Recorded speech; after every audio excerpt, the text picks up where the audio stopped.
Hello, இந்த YouTube கம்பெனிக்காரங்களா? S சொல்லுங்க. ஐயா, அந்த டெய்லியும் தான் வீடியோ போட்டுட்டு இருக்கா. அது எப்பதான் இந்த வருமானம் குடுப்பீங்க? வீட்டுல விளக்கமா தடி வாங்கல சார் 3 மாசத்துல 10 மில்லியன் வியூஸ் போனாதான் சார் வருமானம் கொடுப்போம். ஐயா, அது 3 மாசமா முக்கினாலும் இது 3 மில்லியன் போக மாட்டேங்குது. 10 மில்லியன் எங்க போறது? டீச்சர் அளவுக்குனாலும் போட்டு விடுங்க. இல்ல சார் 10 மில்லியன் வியூஸ் போனாதான் கொடுப்போம்.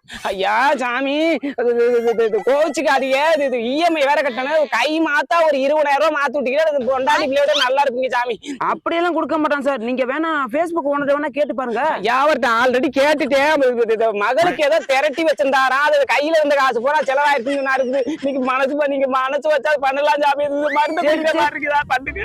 சரி சரி, ரொம்ப கஞ்சாதீங்க. உங்களை பார்த்தாலும் பாவமா தான் இருக்குது. இந்த நம்பருக்கு போன் பே பண்ணி விட்டு பாருப்பா. ஐயா, நான் நல்லா இருப்பீங்க சாமி. ஆனா 3 மாசம் திருப்பி கொடுத்துடணும். ஐயா, 3 மாசத்துல தந்துடுறேன் சாமி. 3 மாசங்கிறது கொஞ்சம் லேட் ஆகி ஒரு 3 வருஷம் நான் அது பெருசா எடுத்துக்காதீங்க. எது என்னது? ஐயா, ஒண்ணு